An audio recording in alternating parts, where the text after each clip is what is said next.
Path of Exile 2 update. I haven't actually kept up with this game in a bit, so I'm excited to see what this is all about. This is live. It happened just like an hour ago. It literally is like as of like an hour or two ago. Hi, I'm Jonathan Rogers from Grinding Gear Games. So it's today. Welcome to GGG Live. Today we're going to show you an exclusive reveal of what's coming next for Path of Exile 2. The update, I think, goes live in the middle of next week or something. The 29th, I think, is when it goes live. But yeah, what up, Sciphobia? What up, Terror? What up, Dr. D? Oh, you have low volume. 1 second. What up, Dr. D? What up, Neuronimo? What up, everybody? Hope you guys are having a great day. A nice, wonderful day. Yeah, I can turn the volume up. It was in like 10%. But I'm also turning my volume up because I just sat down on my computer, like to really use my headset now as well. Twitch drops are enabled on today's live stream, so you'll be able to claim your Sun Priest's Incineration rare finisher effect by following the instructions below. Now with that out of the way, let's get started. It's time to give you a teaser of what's coming in Path of Exile 2, the Third Edict. I will be playing this. I'll do hardcore again, just for fun. I feel like hardcore streams are fun.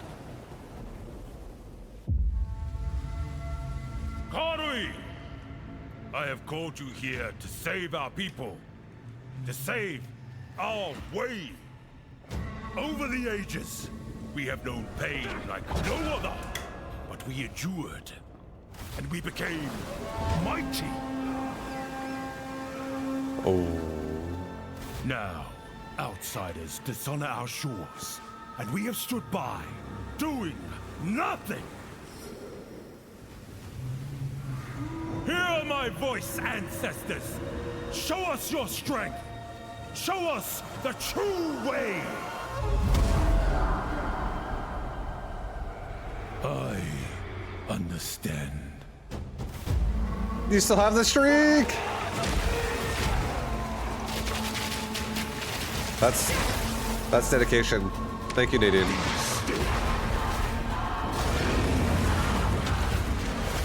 That's some dedication. It looks cool.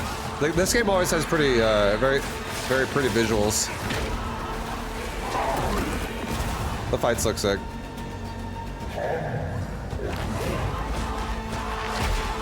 Did he just rip his fucking lip off? Dude, he's hardcore. The true Makura Makoi will Fucking absolute Chad, bro. I wouldn't rip my lip off in a fight, so I'm not that much of a Chad. It's a lot of area. A lot of bosses. The boss fights in this game are honestly fucking sick too. You get so into it when it's especially your first time playing it through it.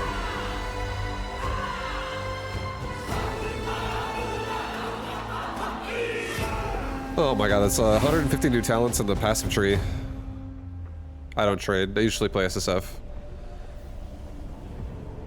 But Nadine and I might actually do, Nadine, if you want to, we can do a duo hardcore run and just try to survive. I would totally be down.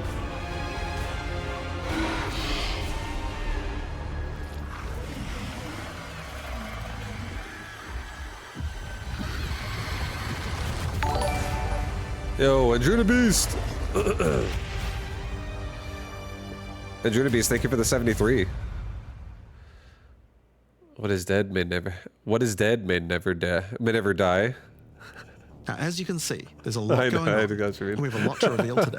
Yeah. We'll start by going over It's better when you say it that way, though. You personalize it. What is dead may never die. There's also and then everyone's like, wait, what? interlude acts to get you to endgame, which means we're removing cruel difficulty too.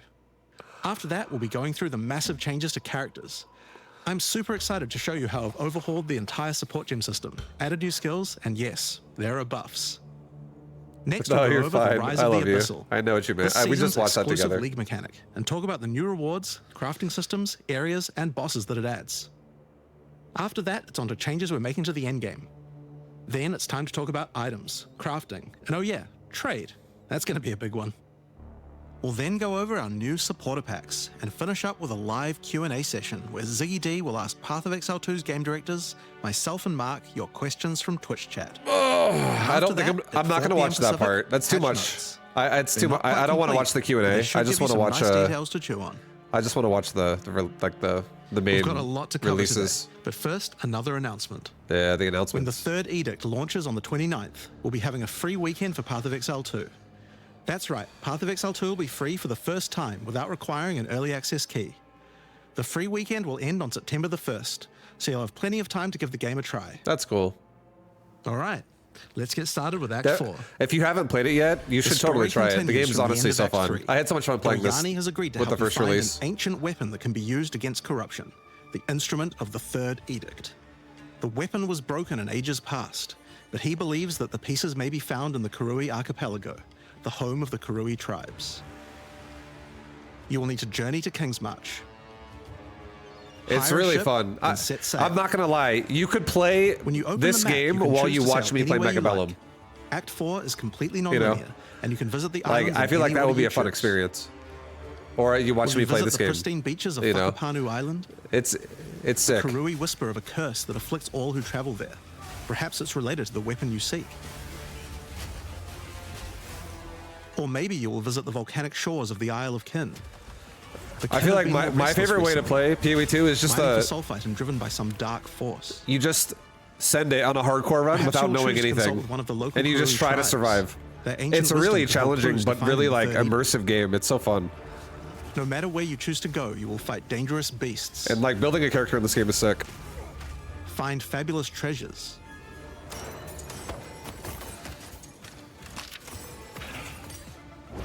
And battle incredible bosses. A challenger! Come, Yama sees your soul! Your heart is fucking pounding when you get in a boss fight like that. You're like, oh fuck. When you're playing hardcore, it's so scary. Because if you die, you're dead. 12 new bosses, and plenty of other interesting encounters. There's a huge amount to show, but we're not going to spoil too much here. We want to give you a chance to discover it all for yourself. What happens after Act 4? We just saw boobs, guys. Well, until now, you had to repeat the entire campaign again before you could face the endgame. But after adding Act 4, the game is far too long to make you do that. We needed something else to do in between the end of Act 4 and the endgame. So what else could we do? Add 3 new mini-acts, of course, and we're calling them the Interludes. The Interludes are a set of 3 temporary side stories that will be included in the game until Act 5 is released, that will take you to level 65 where the endgame can begin. The first interlude sends you on a journey back to Ogham. Renly has been leading the efforts to rebuild Ogham village after the defeat of Count Geonor. But there's a new danger afoot. The nearby town of Holton is surrounded by an impenetrable darkness. Oh shit. And each night their corrupted townfolk emerge to raid the local farmlands. You'll discover new areas. Oh, that's so cool, actually. That's really cool. I like that. And new bosses. You're just gonna find your way through the darkness. You're just gonna revisit a little bit again, but you're gonna actually get more sides of it now. And defeat it. Yes, I shall dance with their corpse. And that's just the first interlude. The second interlude will have you return to the Vasteri Desert, where Asala has been given a sacred duty. When the skies align, the gifting of water requires a chosen Sekima to meet with the Selkari, guardians of the sacred water, but they're nowhere to be found. You will need to track down the Selkari. Find those responsible for disrupting the gifting. Fight even more new bosses. Discover the secrets of the ancient ritual. Discover new locations. And ultimately help Asala carry out her sacred duty. Now for Interlude 3. I wonder if I would make it through that without dying, guys. As Royal Thaumaturge of the Vaal, Doryani My first time around this time. Plans to save his people from the cataclysm perpetuated by Atzeri's lust for power. One such plan involved sealing a group of willing Vaal deep in a great mountain vault near the home of the Asmeri, deep enough to survive the cataclysm. Even though thousands of years have passed, he believes that their descendants may still live, and may be key to defeating the beast. The journey up the mountain will be dangerous. New foes stand in your way. And the further up the mountain I saw. you venture, I the see. colder I it already will know a become. mechanic on that fight. Like it's got the snowball effect. You know, Explore the caves of boulder. ice. It spawns boulders, guys. Got to watch Into out for the vault boulders itself. against the bird, the ice Who bird. can say what you will find I'm within? already studying. The interludes are 6 to 7 areas already each, ready and to not generally die. include 4 boss fights as well. When you put that together with Act 4, that adds up to 35 new areas in the campaign and 24 new bosses. It's worth making clear that the interludes are temporary. When Act 5 and 6 are added, the interludes will be going away. The greatest These are foe. side stories A after all. large rock. But don't worry, the bosses and areas that make up the interlude Yeah, are dude. all part of the endgame. We're not just going to throw Scary. them away. And with that, we don't need cruel difficulty anymore. We do know that it was a pretty big chore to have to play through the campaign multiple times on each character, and this was a huge reason that the campaign could feel like a bit of a slog when playing through again. But we do also have another new feature to address that particular concern as well. So let's talk about sprinting. In 030, Okay. when you hold down the dodge roll button, your character will go into Oh. a sprint after they finish the roll. That's This is actually available on all wonderful. character classes, and there's no limitation on how long you can sprint for. Oh, okay. The primary purpose of this feature is to make navigating areas faster when out of combat. Because of that, if you do take a hit while sprinting, you'll fall Oh to the ground. shit, dude! That's how I'm gonna die. The best idea is to all use the a skill fucking when you see time. monsters. Oh That'll break you out of god! the sprint so you can It's engage actually with my no death danger. every time. Dude, you do need to run I'm away so from fucking monsters, greedy just when I hold play spacebar. games. I'm You going to won't be die vulnerable with during that the roll. all the time. You're faster while sprinting than basically any monster in Oh the game. fuck, dude! allowing I you to can't go trick resist from though. Look combat. at that. Look how good that Sprint is. a pretty significant change to POE 2's gameplay. Dude, this got What I harder. like most about it is that This we can game is accelerate hard the pace now. of the Oh my game for god. those who want that, without having to compromise on POE 2's more visceral combat systems. Okay, so that's the new extensions to the campaign, but there's a whole giant league to play through as That well. looks fun though. I I'll leave actually that can't to wait. Mark to talk about later. And What that's a- because what what a I want sick- to talk about now what a is sick, the new stuff for addition your to the game. What the characters. fuck? And That's probably so one of cool. the biggest new systems here is with the support gems. Now, support gems are one of the most interesting elements to creating a build. They're what enables so many interesting mechanics and different ways to play. But PoE 2's support gem system has just never been quite right. One of the major issues is the limitation of only having one support gem of each type on your character. We didn't want builds to just become using the same 5 most powerful supports in every skill. The problem with this design, though, is that it's actually working against using multiple skills in your build. If you can only use each support gem on one skill, it means that you're encouraged to go all in on that one ability. And we want to encourage you to combo your abilities, something needed to change. So with that in mind, we've removed the restriction of having one of each support gem per character. You can now use as many copies as you like. This should drastically increase the amount of possible builds and increase the amount of skill diversity. Yeah, I feel like I'm going to There are be a lot of potential builds that exploring. suffered from I the guess a previous lot of restriction. stuff. For example, I don't know a what I'll poison make. build previously couldn't add poison to more than one skill. They couldn't use stacking poison on more than one skill either. This severely limited your ability to combo with anything outside of the specifically designed poison archetype, but now you can. Many utility skills previously couldn't scale to endgame, because the supports that would make them scale were more useful to use on other skills. You would never speed up killing Palm with martial tempo, when you would much rather use it on your primary skill instead. There are more examples like this all over the place. Yeah, it'll be fun to In addition to that, though, Stack we thought whatever there you wasn't want. enough feeling of progression in the supports as you went through the game. Yeah, this is a new StarCraft There custom were game. only 3 tiers of Am I ever going to go supports, back and play against many of the StarCraft 2 most people? important ones were given out at tier 1. I saw that from Also, earlier. there were no strict upgrades, meaning that upgrading supports when you ran out of But, sockets required quite a lot of thinking. Sometimes, In order to solve these whenever I'm in the issues, mood for we it, but now I don't also do it have often multiple anymore. levels of many It's very supports as rare you go through the nowadays. For example, double barrel support gives you an extra bolt, but at the cost of 30% less reload speed.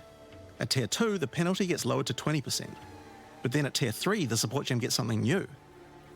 It now reloads automatically when you heavy stun an enemy. In some cases, the highest tiers might work a little differently, I mean- and you'll have to decide if you like the upgrade or not, Like- depending on your build. For example, Wait, is there Rapid new? Casting. Is there new? We'll see if there's First a new couple of levels class. gives If there's a new 15, class, then I'll play the 20% new increased class. cast speed. But then at tier 3, it changes to a new approach. For each different spell you cast in the last 8 seconds, you get 10% increased cast speed, which could be a pretty big bonus if you use a lot of different spells. So that's pretty good for upgrades through the campaign, but we wanted to add a little more spice to the endgame for supports too. And that's where our new system, Lineage Supports, comes in. You can think of these like unique items, but for supports. There are supports that are only available at endgame, but they're much more powerful. Like Ratha's Assault. It's an upgraded version of Double Barrel that reloads your skill as you dodge roll, as well as increasing the number of bolts it can hold. But it does mean that it's the only way you can reload the skill now. Now, unlike regular supports, you can't find these through the uncut support gem. Just like unique items, many of these can be found from specific bosses.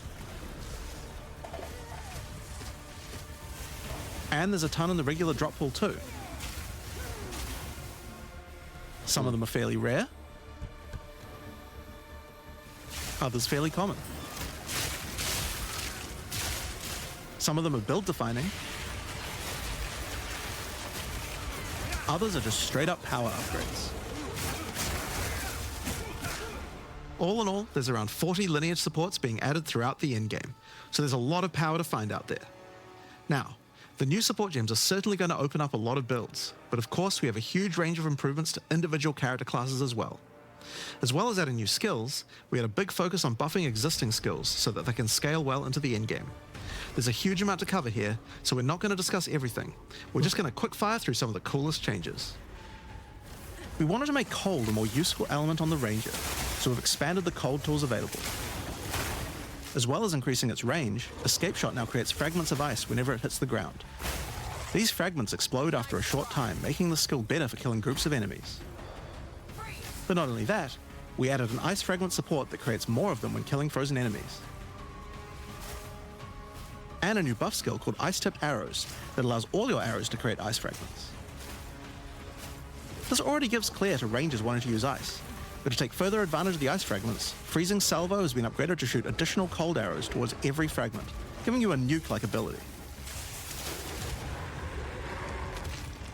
We've also modified Snipe to consume frozen from enemies, dealing a huge amount more damage. Oh shit, giving you a dude. nice ice single target option. That's actually pretty fun. And something you might That would notice be about fun. this is that the bonus is a lot higher against bosses. This is actually a change you'll see throughout the entire game. Since it's a lot harder to freeze a boss, you should get a bigger reward for it. Another theme you'll see throughout the game is making movement feel better. Toxic Growth is a skill that was pretty cool, but a bit annoying to use with the jump that it had. I feel like Now Toxic the Growth ice is a archer ranged actually skill, looks so you pretty can fun. spam Like it more that easily. snipe archer, that actually looks like a really And we've fun way also to play. added a new poison skill while we were at it, called Toxic Domain. It creates a small area around you that makes all your attacks create toxic growth pustules, but attached to monsters. Another skill that was annoying to use was Electrocuting Arrow. It's now just a regular arrow, making it easier to use. But it also means you can support it with projectile supports. And it now also has Area of Effect, making it a tool for more than just single target, and allowing it to scale into the endgame. Yeah, if I were to make an archer, it We've also definitely added would a be new the spirit ice and the reservation snipe. called Like, Mirage Archer. snipe is such a fun This is a ability meta in this skill that game. allows you to create shadowy clones of yourself. It's such a risk-taking to use ability. a skill of your choice. Of course, one of the other big problems the Ranger had was survivability. Evasion was the weakest of the three defenses, and we wanted to change that. Currently, evasion doesn't evade all types of hits in the game, so you're still vulnerable to things like slams or unblockable attacks. To make evasion characters more tanky, we're adding a new mechanic called Deflect. Unlike evasion, Deflect works on everything, and if you successfully deflect a hit, Oh, you shit. take 40% less damage. Dude, this is how you don't Items die. can now give you a mob that gives you some amount of deflection based on your evasion. And there's a bunch of it available on the passive tree too. Deflection is rolled in addition to evasion. Like, so do this is an upgrade for do regular these hits steps too. and you won't die. And unlike evasion, there's no maximum chance. You can reach 100% deflect against all hits if you spec into it enough. Of course, this is a buff that helps all Dex characters, so the Mercenary and the Monk, but especially the Huntress, are seeing big defense boosts from this as well. Speaking of defensive mechanics, let's talk about block and parry. Now, one of the big concerns on the release of the Huntress was parry feeling unreliable. One of the big reasons for this is there's a lot of hits that are not blockable, and thus not parryable either. So a huge balance change we're making is that now everything is blockable, except for specifically unblockable red flash skills that bosses use. This makes parry much more reliable. And not only that, but to make block and parry nicer to use, you now also move faster than before while using these abilities. This is a massive buff to passive block as well, so to counter that we did have to lower the max passive block a bit, but overall you should feel much safer. Fire skills on the warrior were not really cutting the mustard, so we decided we needed to upgrade a bunch of them, but also add some more as well. Let's start with a buff. Volcanic Fissure now branches into multiple fissures, giving it much more clearing potential. We've also added a new skill called Forge Hammer. Oh skill shit, throws a dude, that's like molten my hammer skill that right does a there. slam Oh at a fuck. distance. I suddenly You like can this guy a recall the lot hammer more. back by using the skill again if you like. I like how The it just cool like thing to do is to use a war cry near it. I don't know. I just Using the war I cry like makes the hammer explode. how how it making a sounds bunch when of it volcanic attacks fishes something. around. It sounds so good. I feel like if an re-trigger ability when you makes me slam feel them. like So I it's a fuck great shit up skill with to it, make a flaming arena it's to so fight a much more boss. interesting. We also buffed Perfect Strike to have much larger area of effect, and changed Molten Blast to not always force you to move forward. Trust me, it feels a lot better to use now. The skill now has massively boosted chance yeah, to that's ignite cool. monsters It's as well. you have a you're not going to be always like stepping forward to like get slapped by stuff skill called and Ancestral have Cry. like taking damage, Ancestral Cry charges what up it with used to glory do. by igniting monsters, invoking King Kaum's favor. or it still does After you do, without the, or use whatever. it to channel Kaum's ancestral power. Every attack will be ancestrally boosted with fire. Your very steps will explode, triggering volcanic fissures, and molten balls will erupt from your attacks. Warrior shield skills were another area we wanted to improve. Now that we've got sprint, we actually don't need to have a cooldown on shield charge anymore. It now also does more damage the further away you are when you use it. Shield wall got significantly upgraded AoE. Also, you can shield charge right through it to trigger all the That's walls. sick. We You can also trigger added a new all the shield wall walls. cry. Fortifying Cry gives you a defensive buff, but it also builds up charge on your shield that empowers I don't think I your would want other to play shield this way though. skills. I don't know. It's too slow. And Magma Barrier now doesn't require timing in order to use. Just wait for your shield to charge up and block. It feels like you're like in a SWAT team. You just got that fucking riot shield. Seismic I don't Cry like now it. stuns enemies that are primed for stun. And we changed the Sunder interaction with Armor Break. It now also gives a Sundered Armor debuff that makes enemies take 40% extra physical damage. Great for bosses. Ancestral Warrior Totem has undergone some pretty significant changes too. We wanted the skill to feel more like using an ultimate. That summoning an ancestor to fight for you was a big deal. So we've changed this totem to require 3 endurance charges to summon, and massively buffed its damage. It also now scales your weapon damage too. I don't really feel this. I didn't really play much Warrior. Since there's no limit anymore, if you played a build little around bit, but generating not endurance much. charges, you can summon an entire forest of totems. And I don't really feel like I want to play this more than like. In order to make that easier, Like so we far, added some new sources the of ice endurance sniper charges. seems actually There's really now fun. support to I make feel like I perfect would really strike enjoy during that. charges, and a support for generating endurance charges from heavy stuns as well. I'm curious if there's a new class. Speaking of totems, we wanted to upgrade the Warbringer. Among the other changes we've made to this class, Answered Call now gives an extra totem, What and the the spirits fuck have just is been this, generally dude? buffed in many ways. You have like a party. Use it with your limitless ancestral warrior forest to make an army of Karui that would make Tukahama proud. There's a fucking like We've also warrior merged the summoner Great build. Wolf Howl and Warcaller's Bellow support, so that you can get all the benefits with 1 point. And Encased in Jade no longer removes the Jade when getting hit, making it a much better defense. Next up, let's talk about accuracy. Accuracy was always intended to be something that warriors didn't need to care about very much so long as they're in close combat. But unfortunately, that's not currently the case. This was particularly annoying with skills like Bone Shatter, which you certainly don't want to mess with. So we significantly buffed your chance to hit at close ranges when you don't have much accuracy. Warriors shouldn't require any accuracy investment in order to hit with close range attacks now. We also wanted to improve armor. Now, one of the major weaknesses of armor is the inability to defend against elemental damage. In order to mitigate this, we're adding a lot more of the stat that allows your armor to defend against elemental damage. It's now available on items and in a lot more places on the passive tree.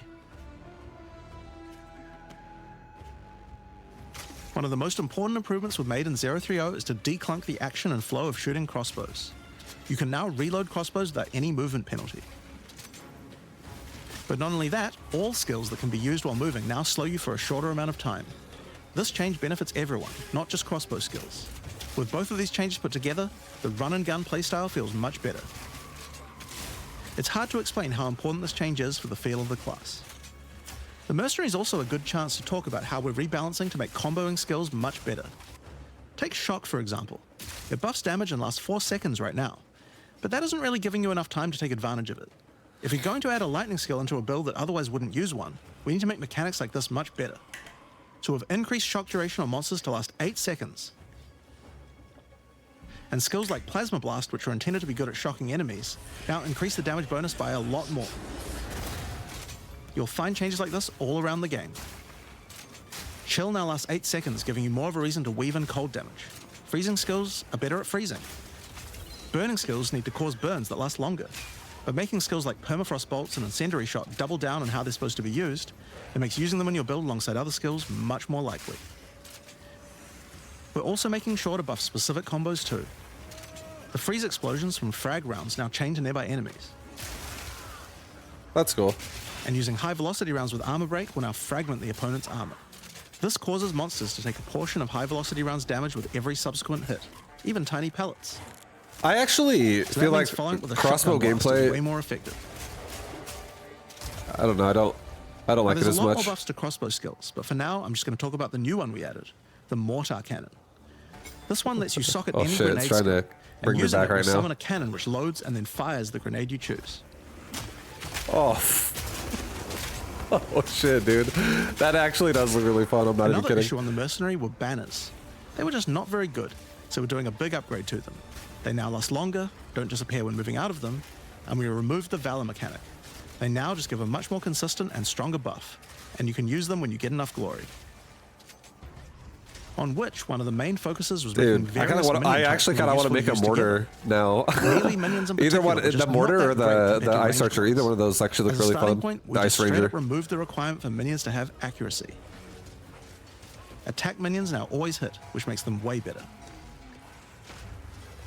Brutes got some good numeric buffs, but we also added a new command skill where they do a war cry that intimidates enemies and detonates any frozen monsters and allies around you in a big cold explosion. We've also changed the Frost Mage's command skill to an ability that adds ice armor to your other minions, adding a layer of defense. And it makes them deal cold damage back to the attacker as well. The ice armor also makes the minion count as frozen, so the Brute's war cry can detonate them too. Unearth was changed to work on corpses of your dead skeletons, allowing you to summon the minions more easily in boss fights. And they also got a new jump ability, allowing them to get into combat faster. Ray's Spectre was also feeling pretty weak for the spirit cost they have. To be honest, we were a little afraid of these when we first balanced them. We've both decreased the spirit cost for a large range of monsters, and have significantly increased Spectre damage too. They should feel a lot more impactful. Oh god, dude. There's also a lot of new spellcaster weapons with newer Minions cult got skills, so much stronger. but I'll just talk about one of them that I thought was particularly cool. The Reaping Staff is actually a wicked scythe that gives you a new ability called Reap. When an enemy is low in life, you can dash forward and rake enemies with the scythe to cull them instantly, healing What you. the? Oh, that's sick. Healing can you. also That's inflict actually critical really weakness nice. on That's enemies cool. too. Now, there's a lot of balance changes in the Witcher's Ascendancy classes, but I'll just talk about two of I them don't think for I'll now. make this, but it's On just the Blood that's a Mage, you were pretty previously required cool way spend to your play first though. points on I feel like that would be Sangomancy, fun. which really was supposed to be the downside for being able to access the powerful abilities on the rest of the class. In order to make picking the Blood Mage a better early option, we've made Sangomancy free, unlocking the power of the rest of the class immediately. On the Infernalist, the Demon form wasn't something people were really using because you lost your weapon stats while transformed. Well, you no longer do, so it's a much better option now. On the Monk, the wind skills needed a big upgrade for sure. Staggering Palm can now stack up its duration if you use the skill multiple times in a row, so you can keep the effect of all your skills throwing up wind much more easily. Wind Blast had the purpose of building up to dazing an enemy, but dazing just wasn't worth all that effort. Now it just dazes on hit, meaning a single Wind Blast will make all your skills stun enemies more easily. Following up with Vaulting Impact on a dazed enemy previously did a bunch of stun. Now it allows you to break your enemy's stance. When their stance is broken, following up with a fast attack will do way more damage. A cool build that certain people always enjoyed in POE 1 was hand-to-hand combat, but until now we just didn't have a real way to make it viable. That changes now. That was a good The example. Monk, as a true martial artist, now has the ability to learn the Hollow Palm technique, a keystone that lets you use all quarterstaff skills while unarmed. Oh, okay. All quarterstaff cool. attacks now have a special unarmed version, and you get further bonuses to all your attacks from stacking Energy Shield and Evasion on your character.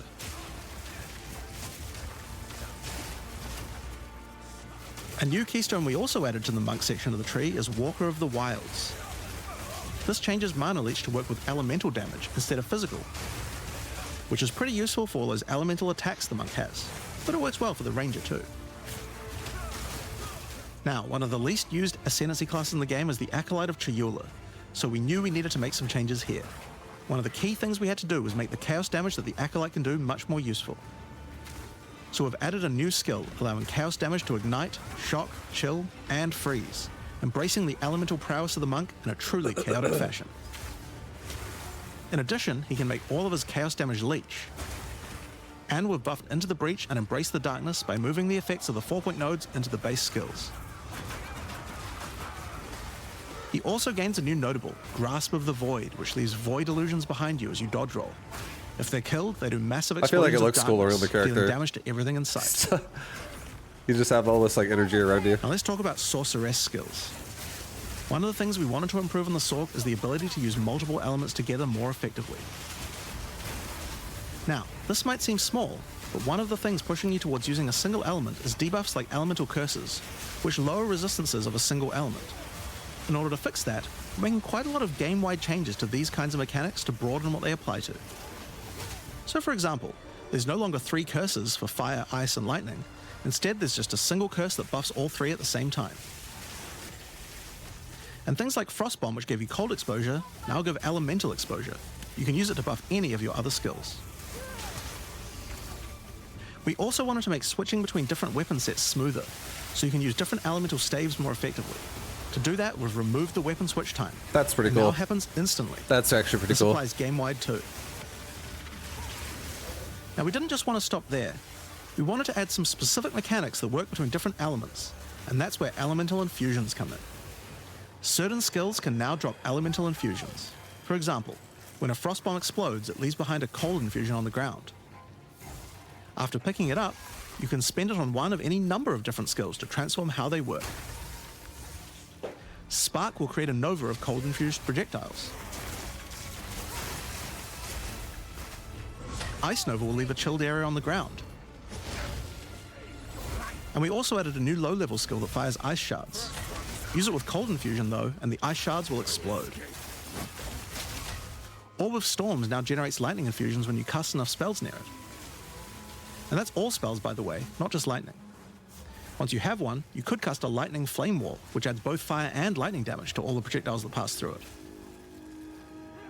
Or power up Ember Fusillade with lightning, which will generate arcs to nearby enemies as each fireball hits. Or maybe go lightning on lightning with arc. This skill is now a projectile, and by infusing it, you can go full Palpatine. Get fire infusions by blowing up monsters with Living Bomb. Then use them with Comet to summon a giant fire meteor from the sky. Or use it with Firestorm, which transforms it from a small area into a much bigger one. Firestorm is unique in that it can be infused by multiple different elements at the same time. Add an ice infusion to rain down ice at the same time as the fire. And add lightning to add deadly strikes from the heavens into the mix. Or use it with all 3 to generate a storm that is truly apocalyptic. Cold Snap has been simply turned into Snap. Previously, I feel like Sorc but now it works honestly looks really cool. different elemental ailments. I don't think I want to make one, but it looks pretty fun to play. And having the ability to just like weave elements together now with all freedom, with no having to like you have all the elemental debuff you need. Which means you can create many infusions at once. It's actually pretty sick. We also have a Spirit Reservation skill and a support gem to help generate them too. On the passive tree, we've added quite a few new keystones to the Sorceress section. Here are a couple of examples. The Black Flame Covenant keystone converts your fire spells to chaos and causes your ignites to deal chaos damage. Your fire spells and ignites will also turn purple. They have not talked about armory right so far in this. The Ritual Cadence keystone causes your invocation skills to trigger more times. It makes them trigger periodically over a longer duration instead of one. Great for those auto-bomber builds. Now, in addition to skill changes, we've added a lot more options for the passive tree for each class. Overall, there are more than 100 new notables on the tree, usually around 20 per class, along with smaller clusters as well. Check out the old version, and here's the new version. Yeah, it's a lot. It's a lot more dense, and there's more interesting nodes than before. Now, we probably can't go through too many of these in the livestream, so I'll just show you one from each class's area of the tree. We tried to be a lot more thematic with the new nodes. So for example, the Molten One's Gift. It lets the benefit of Armor Break apply to your fire damage. Or how about Last Stand, which gives you lots of stats as your situation becomes more and more desperate. Yeah. A lot of these have themes aligning with Ascendancy classes. Like for the Gemling Legionnaire, for example. You have crystallized immunities, which makes you immune to different status ailments depending on which support gem color you have socketed the most. Another Ascendancy class aligned notable is Sanguimatic Rituals. It allows arcane surges to generate life instead of mana, unlocking that support gem to be used with the Blood Mage Ascendancy. That's so cool. Yeah, I think it's In the Sork area, you'll some find crazy these nodes. Archon nodes that allow you to convert all of your elemental damage to a specific element. You become a Lightning Archon when you spend enough mana, after which all your skills will be converted to lightning, and you will do extra lightning damage as well. We have ones for cold and fire too, with different triggers. Here's another cool one. Elemental Practitioner gives crit bonuses if you've triggered a skill recently, while also making crits generate more energy for triggers. Or maybe you'd like the Great Boar. It gives you a reason to stack dexterity to make you tougher, giving a bonus to life and stun threshold. Or the Cunning Fox. It straight up gives you 5% quality to all your gems. Now another major change is attribute requirements. We felt like players probably had a few too many nodes and attributes and not enough in interesting passives, so we lowered attribute requirements by 25% across the board. That means you'll have more points to spend on interesting notables rather than just needing to allocate more strength, dex, and int. Now there are way more changes than just these. These are just some of the cooler ones we wanted to show off, but I'd say that's just about enough for now. We're not even half done yet. So I think it's time that we talk about the League, the rise of the Abyssal. And to do that, I'd like to hand things over to Mark. As you just saw, even though there are major changes to the campaign for this update, I feel like there's a we lot want of to make changes sure that, every time you come back for an expansion, each area there's going to be a feels lot of different options now with for a lot of something extra people going to on. It is really important to make sure your have their characters be experience more when returning viable. between Like, I don't think armor is expansions going to be is fresh and filled with new as- content. And the way we did this was through as relevant leagues. as it was before in terms of like you Every need it so expansion we bad. make has a league, which not only has a fresh economy, but also has new content exclusively available in that league. So, let's delve into the details of what Path of Exile 2's first official league is bringing to the table. The Abyssal are a race Yeah, that these have are the people who mastery are of talking or the forbidden people who magics and are necromancy. they developed the They were game. thought to be extinct, but have merely been biding their time underground. You first encounter signs of the Abyssal in Clairfell, where you discover that during the night, weaker members of the Undead Legion have been attacking the encampment. The townsfolk require your help to investigate where the monsters are coming from and put a stop to their attacks. Out there, ancient creatures, lurking beneath. Are they brothers? Oh, I have As no you idea. proceed I don't through think so. Rayclast, you'll find fissures in the earth connected to larger pits. The monsters normally inhabiting the area are being affected by it, harmed by it even, having their souls eaten to strengthen the abyssal underground. As you defeat the monsters, the fissure closes and abyssal emerge, angered by you killing their food. Once all those fissures have been sealed, the pit activates, and more abyssal pour out. This is where the larger and more dangerous monsters reveal themselves, as hordes of abyssal spew out from the pit to take your soul. If you kill a magic pack, then magic abyssal arise. If you kill a rare, then a rare monster will emerge from the pit, having absorbed some or all of its modifiers for itself. This means the monsters emerging will generally be more difficult and more rewarding, as each modifier gives better rewards. If you are able to kill them all, the pit will seal shut. As each pit is closed, it reveals a potential reward. Abyssal troves will rise up out of the pits, allowing you to get some epic loot. Areas often contain many pits, with many fissures, and the amount goes up as you progress through the game, getting more intense. It doesn't stop there. When monster mods are absorbed, they have a chance to become infused with the dark necromancy, transforming them into abyssal modifiers. For example, you defeat this monster with the Mana Siphoner modifier. Their soul is eaten by the pit, and a rare monster emerges. The Mana Siphoner modifier has transformed into Soul Siphoner, and is now amplified in danger and reward.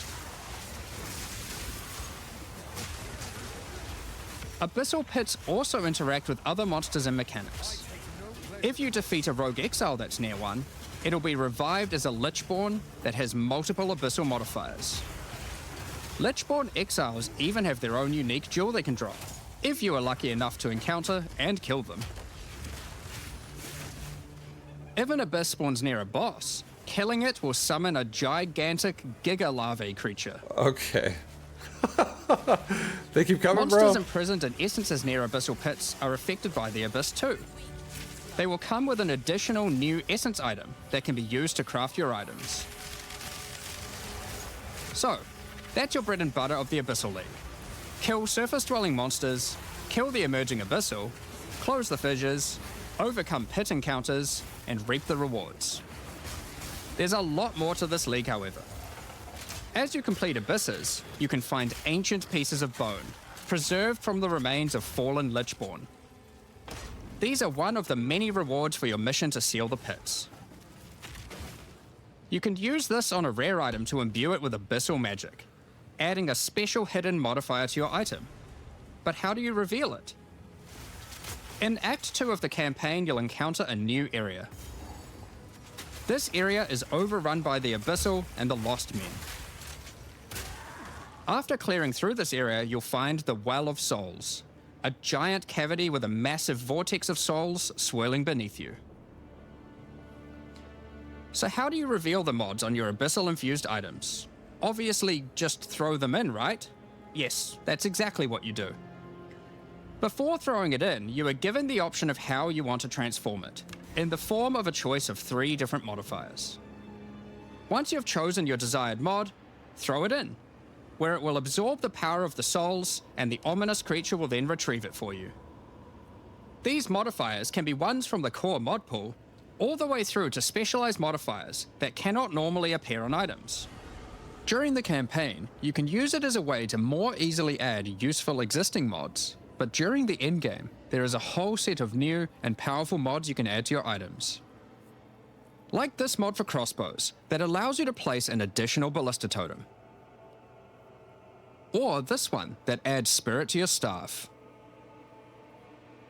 Or this one that allows you to generate more combo with your quarterstaff skills. And speaking of endgame, you can also use the system to craft waystones. With a preserved vertebrae fused into your waystones, you can get some new modifiers that push difficulty and rewards to new heights. Here are some examples of those mods. You always get a choice of 3, so you can avoid anything you don't think your character is capable of. With this modifier, the natural inhabitants of the area are all spawned near abysses, and there are up to 9 additional abyssal pits in the area, making it just a full-on abyss ruckus. Or this one, which causes the final abyssal pit in the area to always result in a boss encounter, be it either one underground or one that emerges out. There are dozens of these waystone modifiers in total you can get from this crafting. That covers the new crafting mechanic. So what's left? Well, we talked about how when closing pits you can get abyssal troves, but sometimes when closing an abyss, you'll reveal an underground cavern that leads to the abyssal depths. After jumping into the depths, you'll find an abyssal city, swarming with legions of the undead. When underground, every single rare abyssal enemy will have an abyssal modifier. And at the end of the dungeon, you'll even find a rare with a more powerful Lichborn modifier. Once you're able to defeat this powerful rare, you can also find some nice rewards. Aside from the entire area being valuable due to the abyssal modifiers on the monsters, it has its own specific drops too.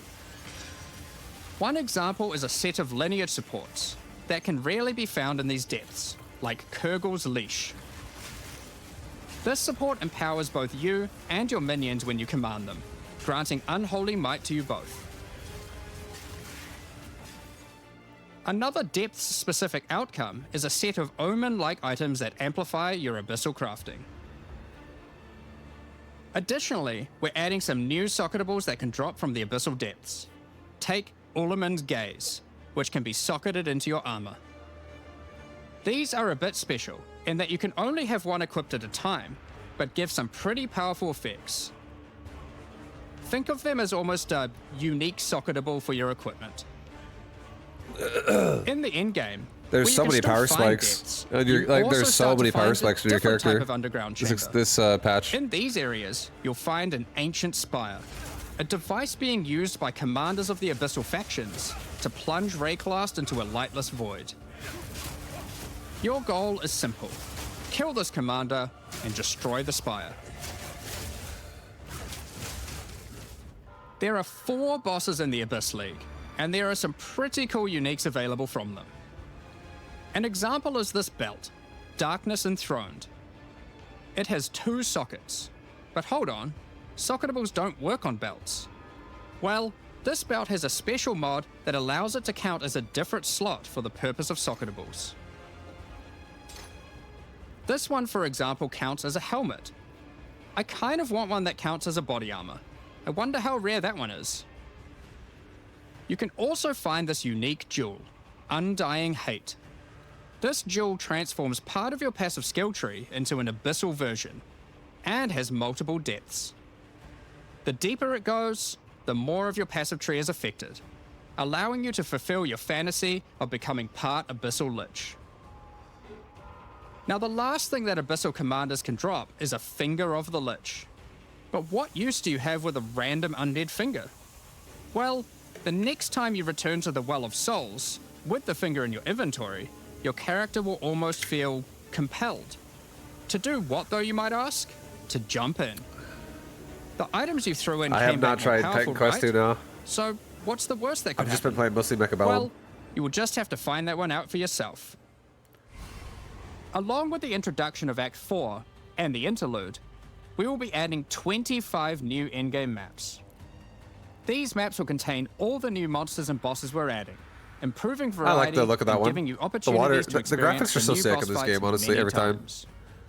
Let's Their take a look at environments some examples. are pretty sweet. Rock Pools is a map where you explore a shallow rocky coastline, surrounded by coral and filled with sirens. At the end is a giant Goblin King boss. Yeah, this is the guy who ready to rips his eat lip off. sulfite and squish you like a He bug. fucking rips it off. Oh no, he rips his, he like eats that thing. That's what he Holton does. is an Ezomite township which has seen better days. I saw that more close up Explore there. and clear the township to find a gothic, Reaper-like boss with the ability to manipulate storms and fry you with both lightning and wither you with chaos. Given some of the new bosses added are a bit more epic, such as the Act boss and final bosses of each interlude part, it would be a bit of a waste to just use them as regular map bosses. Instead, we'll be adding some new mechanics to the Atlas that use them.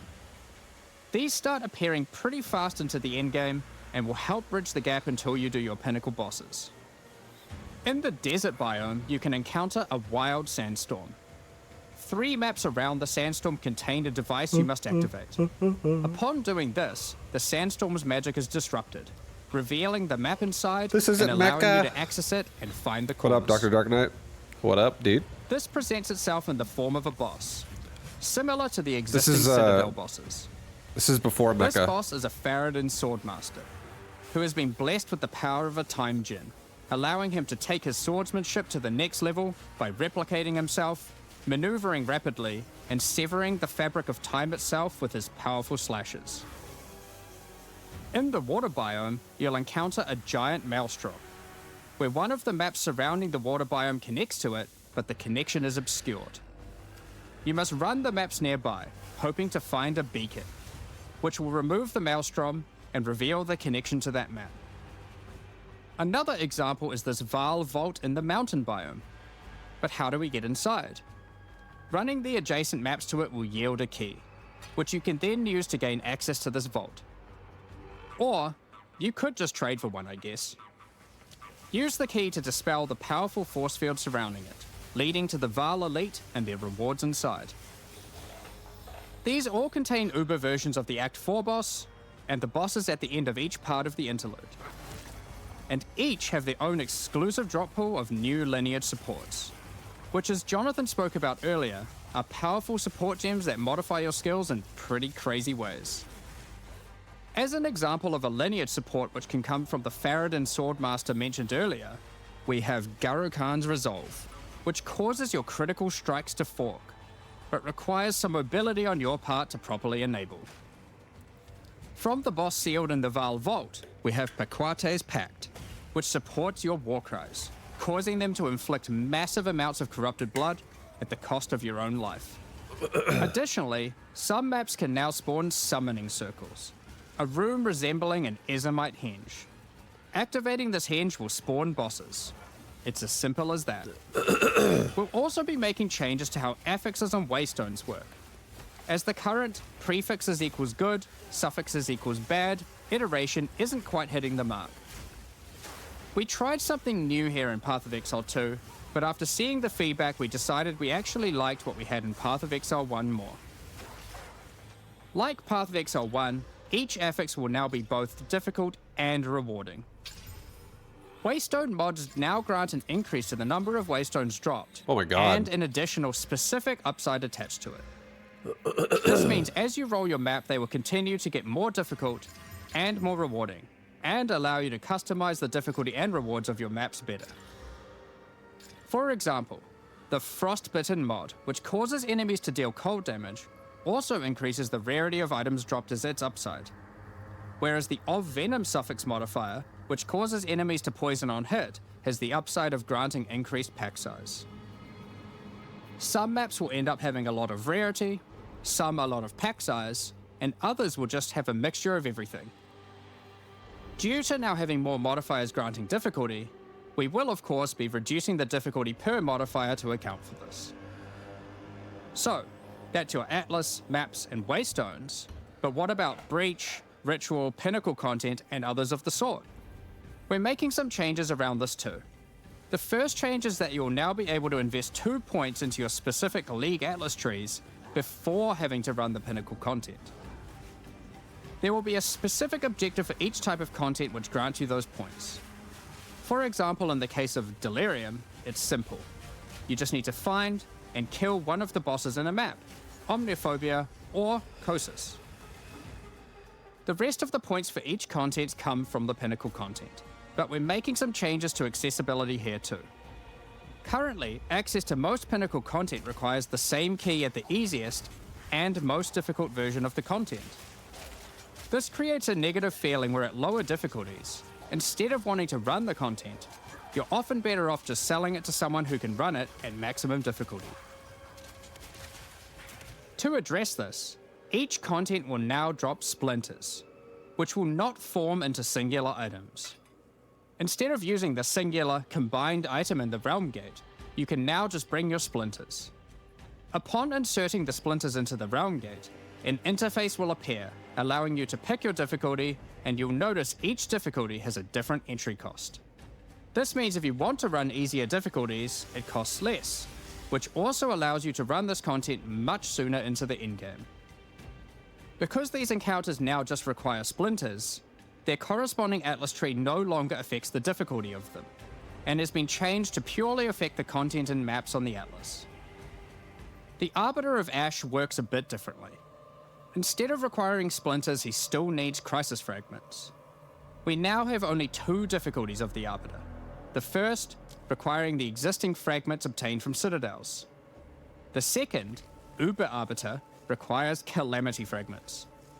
These come from citadel bosses also, but only once you've allocated the maximum number of points in your boss Atlas tree. I never actually ensuring saw those this citadels interaction are at their highest from when I difficulty. played last time.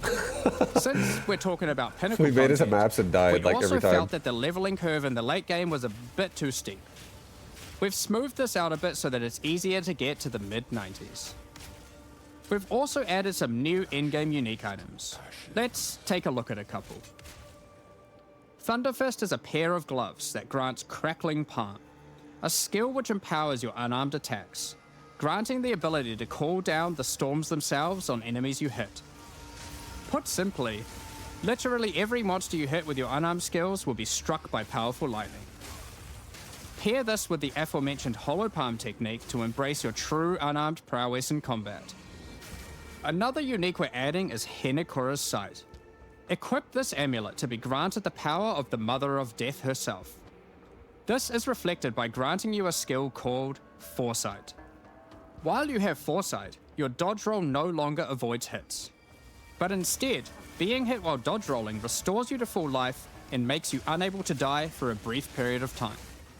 You'll notice when this does occur, a copy of your character appears and takes the full damage. This is you seeing that future, as if you hadn't been wearing the amulet. Ultimately, your in-game experience should be more streamlined.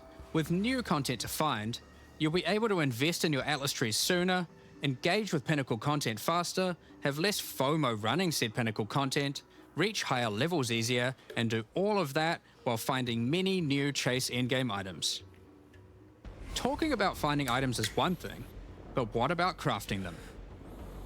We've taken a step back and looked at some of our crafting systems to make some notable improvements. Let's start with essences, which suffered from an issue where the regular essences were effectively useless and didn't give players the tools or excitement that a crafting system should provide. To alleviate these concerns, essences are being changed in a few ways. Firstly, they're being changed to function like regals and add specific modifiers with specific values, meaning you know exactly what you're going to get. We found that players were often bottlenecked by regal orbs when crafting in the campaign, so this helps to fill that gap, allowing you to better upgrade your items. For example, this Lesser Essence of Flames, which will be able to add a flat amount of fire damage to your magic martial weapons.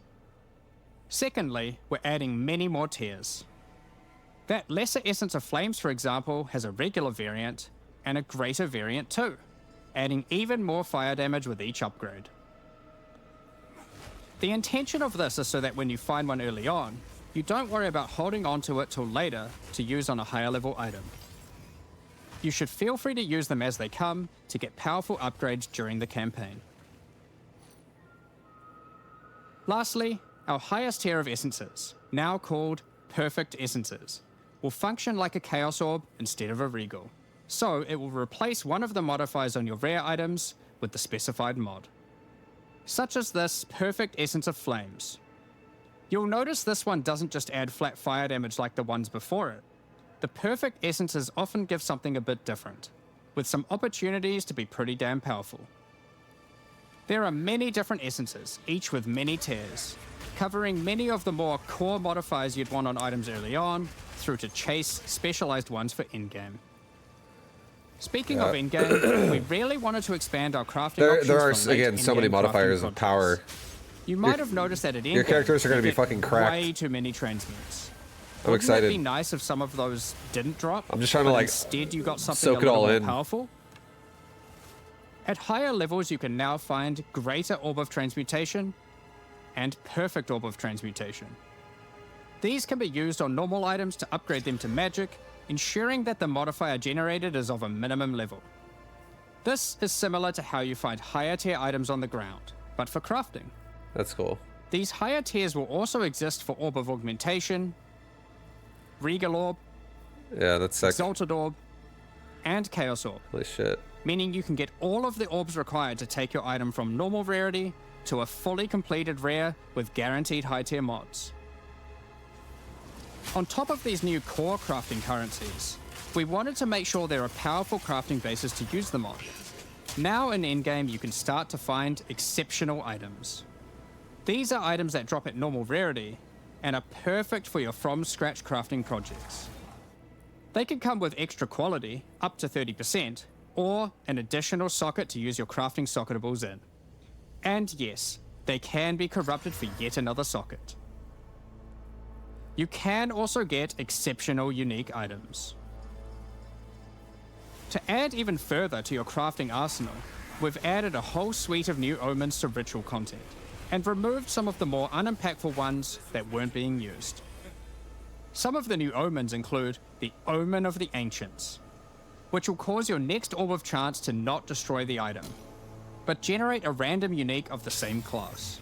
Oh shit. Or the Omen of Sanctification, which is my new favorite.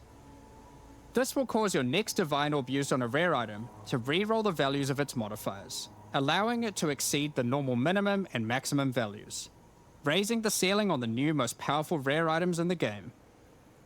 This omen will also cause your item to become sanctified. Sanctified items cannot be crafted, just like corrupted ones, so Dude, that consider thing is carefully fucking when you use so this. much goddamn damage.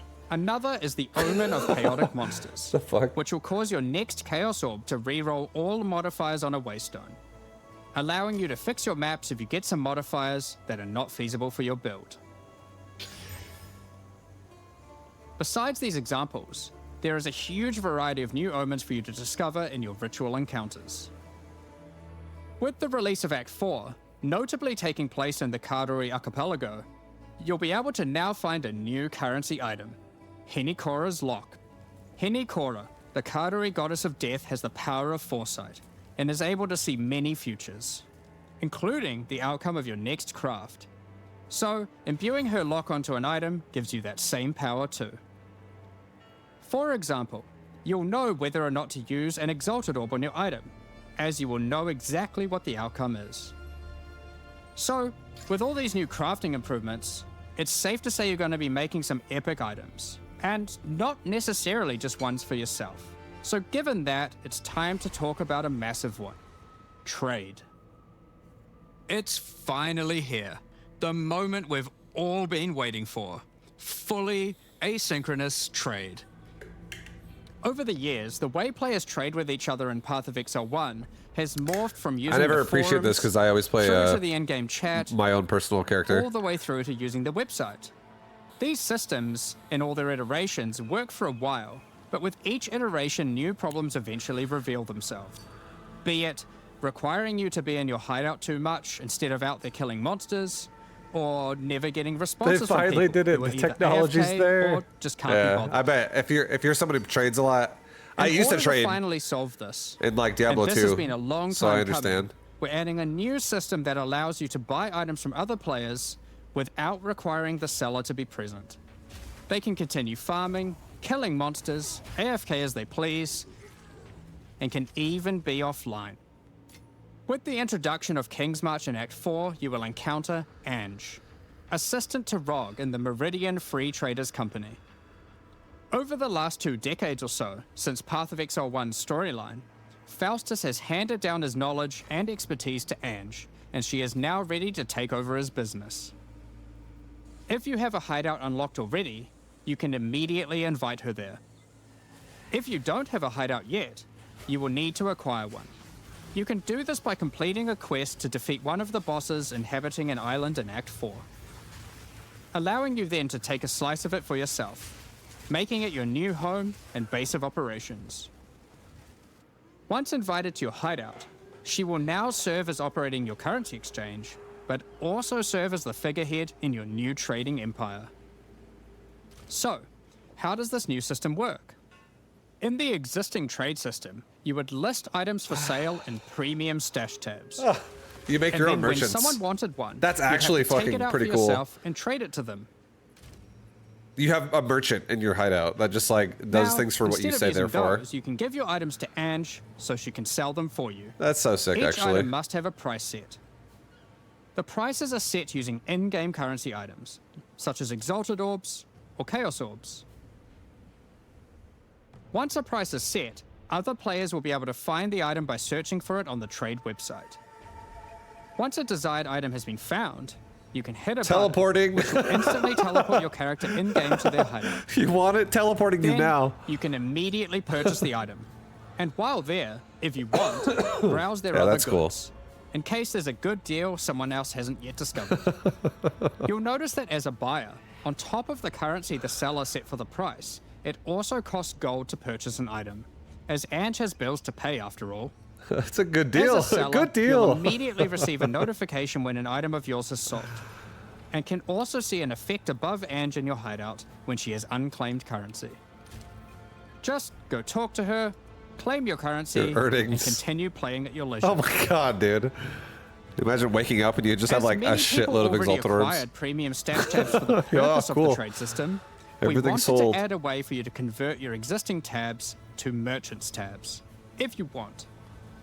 You can do that here, on the website, but only if you purchase those tabs before the release of the third edict. To clarify, the existing trade system will remain fully intact, so your premium stash tabs will not lose any of their functionality. We just figured people might want to switch over to this new system. We expect a lot of feedback around this new system and are looking forward to trying it out with you.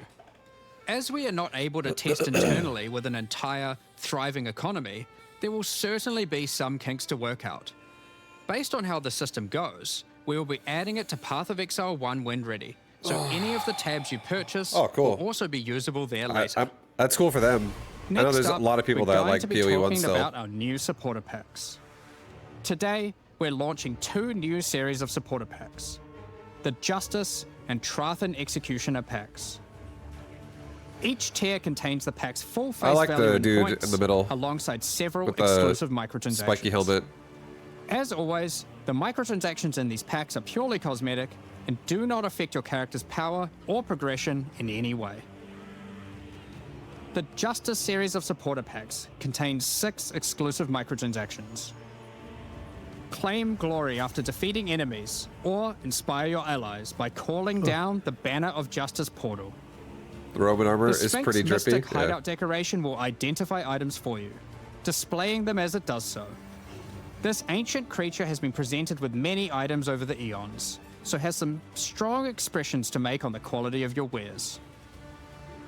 Become a true warrior, worthy of delivering the justice of the eternal gods, with the Apostle of Justice It does armor look pretty set. sick.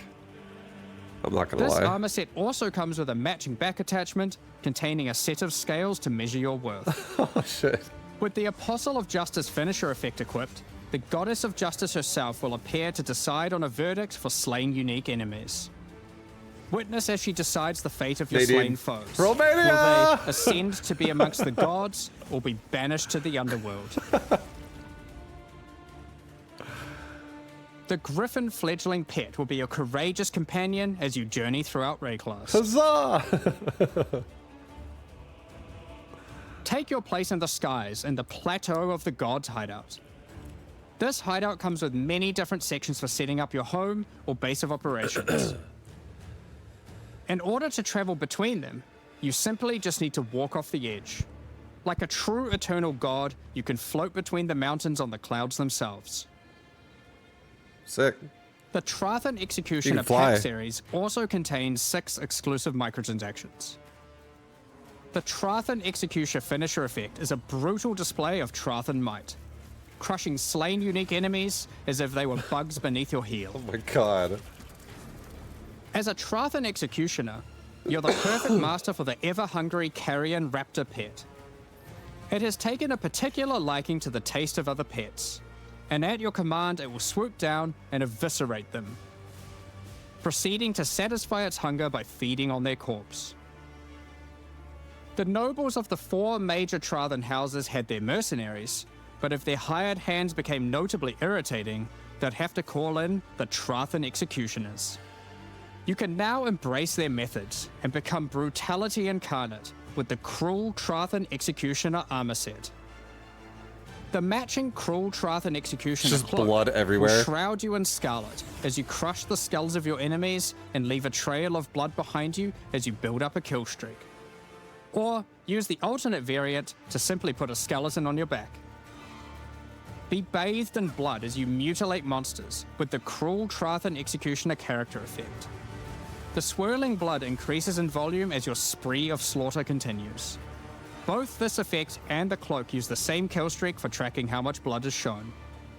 That's cool. After a long and tiring day of executions, enjoy a relaxing game of dice with the Goblin Gambler's Hideout decoration. They'll definitely be playing fair, right? The Pulverizer map device brings a horrid efficiency to punishing the damned of Trathis. Each map you open will execute the next victims. This map device in its true ruthlessness tracks the total number of monsters killed, your kills per second, and your largest kill streak up to the point of the map being completed. This is then displayed on a leaderboard so you can take a measure of you and your friends' violence at the end of each map. Additionally, any microtransactions from the supporter packs will be made available for use in Path of Exile 1. That's enough about cosmetics. Let's get into the Q&A. But firstly, I want to give a huge thank you for your ongoing support. Well, we're just about to start the Q&A with Ziggy D. that was Afterwards, at 11 a.m. NZ time. all right. I don't want to do the Q&A part, but I just wanted to watch the release part. But yeah, that's cool. That I actually really enjoyed that. That was fun. I can't wait to play it. That starts, I believe, on the 29th. When's the release date? I think it's the 29th.